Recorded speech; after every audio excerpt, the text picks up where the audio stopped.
इतिहास के विद्यार्थियों, स्वागत है आपका। आज के इस ऐतिहासिक विश्लेषण में हम सीधे भारत के स्वतंत्रता संग्राम की उस घटना पर बात करने जा रहे हैं जिसने इतिहास की धारा को हमेशा के लिए मोड़ दिया था। इतिहास, देखिए, सिर्फ तारीखों का कोई रटा रटाया संकलन नहीं होता। ये उन घटनाओं की एक पूरी श्रृंखला है जिन्होंने हमारे आज को आकार दिया है। और जलियांवाला बाग नरसंहार बिल्कुल ऐसी ही एक निर्णायक और हृदय विदारक घटना थी जिसने ब्रिटिश शासन की नींव को सच में हिला के रख दिया था। अगर हम स्वतंत्रता से पहले के भारत की राजनीतिक और सामाजिक स्थिति को समझना चाहते हैं तो इस घटना को गहराई से समझना बहुत जरूरी है। तो चलिए एक नजर डालते हैं कि आज की हमारी चर्चा किस तरह आगे बढ़ेगी। पहले हम इतिहास के इस काले पन्ने के बारे में जानेंगे, फिर हम उस समय और स्थान को समझेंगे, सभा का असली कारण क्या था, जनरल डायर की क्रूरता, वो खौफनाक 10 मिनट, और अंत में इसकी शहादत और राष्ट्रीय प्रेरणा पर बात करेंगे। तो बिना किसी देरी के शुरू करते हैं। पहला भाग, इतिहास का एक काला पन्ना, जहां हम स्वतंत्रता से पूर्व भारत के बलिदानों को याद करेंगे। दूसरा भाग, समय और स्थान। चलिए इस ऐतिहासिक परिदृश्य को थोड़ा विस्तार से समझते हैं। देखिए, इस पूरी घटना की जड़ें कहीं ना कहीं 1857 के उस डर में छिपी हुई थीं। ब्रिटिश हुकूमत के मन में 1857 की क्रांति का खौफ इस कदर गहराई तक बैठा हुआ था कि वे किसी भी कीमत पर दूसरा विद्रोह नहीं चाहते थे। इसी डर और नियंत्रण की सनक के चलते 1919 की शुरुआत में उन्होंने कुख्यात और दमनकारी रॉलेट एक्ट लागू कर दिया और डॉक्टर सत्यपाल और सैफुद्दीन जैसे हमारे प्रमुख नेताओं को गिरफ्तार कर लिया। राजनीतिक तनाव बिल्कुल अपने चरम पर था और इसी घुटन भरे माहौल के बीच 13 अप्रैल 1919 को पंजाब के अमृतसर में जलियांवाला बाग का वो भयानक नरसंहार घटित हुआ। तीसरा भाग, सभा का असली कारण। आखिर उस दिन वहां इतनी भीड़ क्यों थी? आइए इस भीड़ को समझते हैं। अब जलियांवाला बाग में जो सभा हो रही थी ना, उसका स्वरूप दरअसल दोहरा था। एक तरफ तो ये अंग्रेजों की दमनकारी नीतियों, खासकर उस रॉलेट एक्ट और लोकप्रिय नेताओं की गिरफ्तारी के खिलाफ एक बिल्कुल शांतिपूर्ण राजनीतिक विरोध प्रदर्शन था। लेकिन दूसरी तरफ, याद रखिए, वो 13 अप्रैल का दिन था, यानी बैसाखी का पवित्र दिन। तो बहुत से लोग ऐसे भी थे जो राजनीति से पूरी तरह अनजान थे और वहां केवल त्योहार मनाने और बैसाखी का मेला देखने के लिए इकट्ठा हुए थे। और यह विरोधाभास बहुत ही स्पष्ट था। मैदान के एक हिस्से में वो प्रदर्शनकारी थे जो अपने नेताओं के राजनीतिक भाषण सुनने के लिए कर्फ्यू की परवाह किए बिना वहां पहुंचे थे।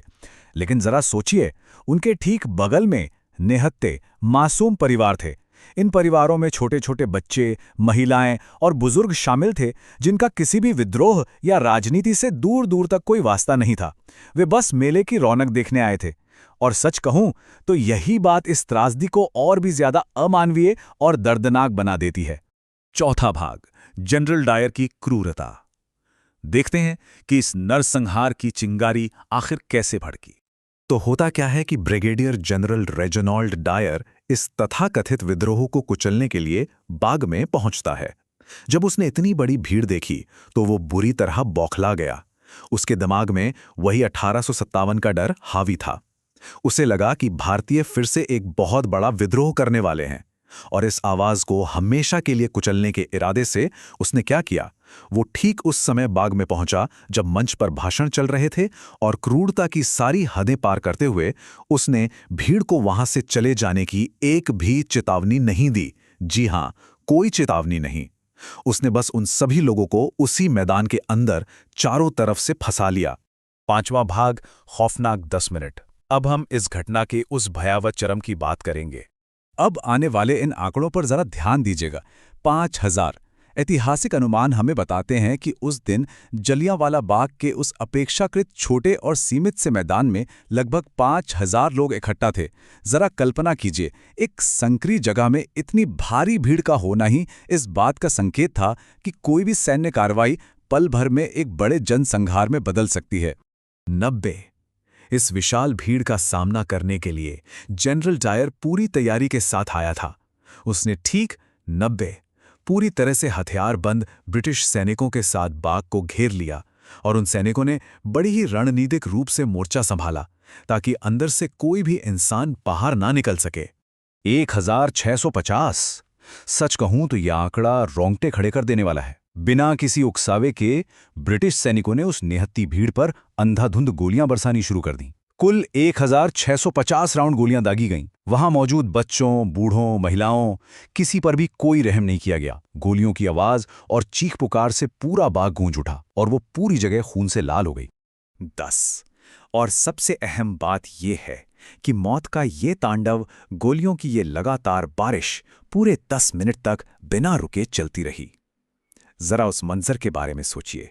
एक ऐसा मैदान जहां से भागने का कोई रास्ता ना हो और वहां लगातार 10 मिनट तक हर तरफ से मौत बरस रही हो। इतिहास के पन्नों में ये 10 मिनट शायद सबसे लंबे और सबसे खौफनाक मिनटों में से एक बन गए। भौगोलिक स्थिति को समझना यहां बहुत जरूरी है। जलियांवाला बाग कोई खुला मैदान नहीं था।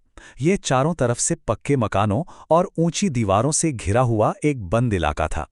बाहर निकलने के लिए बस एक ही संकरा रास्ता था। और विडंबना देखिए, उसी रास्ते पर जनरल डायर अपने सैनिकों और बंदूकों के साथ खड़ा था। जब फायरिंग शुरू हुई तो दहशत में इधर उधर भागती भीड़ पूरी तरह से फंस कर रह गई। कुआं लाशों से पट गया, लेकिन किसी को भागने का कोई रास्ता नहीं मिला। छठा और अंतिम भाग, शहादत और राष्ट्रीय प्रेरणा। आइए इसके परिणाम और विरासत पर एक नजर डालते हैं। इस एक नरसंहार ने अंग्रेजों की जड़ों को बुरी तरह कमजोर कर दिया। इस घटना ने स्वतंत्रता के संघर्ष को एक ऐसी नई और उग्र दिशा दी जिससे एक विशाल राष्ट्रव्यापी आंदोलन खड़ा हो गया। इसी अन्याय की राख से उधम सिंह जैसे महान क्रांतिकारियों का जन्म हुआ, जिन्होंने इसका बदला लेने की ठानी। और आज 13 अप्रैल का ये दिन भारतीय इतिहास में राष्ट्रीय शहादत और हमारे अटूट संकल्प के प्रतीक के रूप में हमेशा हमेशा के लिए अमर हो चुका है। अब जरा इन ऐतिहासिक पंक्तियों पर गौर कीजिए। आंधी थी वो जुल्म की, बुझते रहे चिराग, बैसाखी को याद है जलियांवाला बाग। देखिए, ये महज शब्द नहीं है, ये हमारे देश की सामूहिक स्मृति का एक बहुत गहरा हिस्सा है। ये कविता हमें बताती है कि क्रूरता की वो आंधी भले ही कितने भी चिरागों को बुझा गई हो, लेकिन बैसाखी का वो दिन और जलियांवाला बाग आज भी उस महान शहादत के गवाह के रूप में सीना ताने खड़े हैं। तो इस पूरे ऐतिहासिक विश्लेषण को समाप्त करते हुए एक सवाल है जिस पर हम सबको गहराई से विचार करना चाहिए। जलियांवाला बाग के उन क्रूर 10 मिनटों ने भारत के स्वतंत्रता संग्राम की समय रेखा और दिशा को स्थायी रूप से कैसे बदल दिया? क्या हम कह सकते हैं कि इन्हीं 10 मिनटों ने असल में ब्रिटिश साम्राज्य के अंत की शुरुआत कर दी थी? इतिहास के ये पन्ने हमें बहुत कुछ सोचने पर मजबूर करते हैं।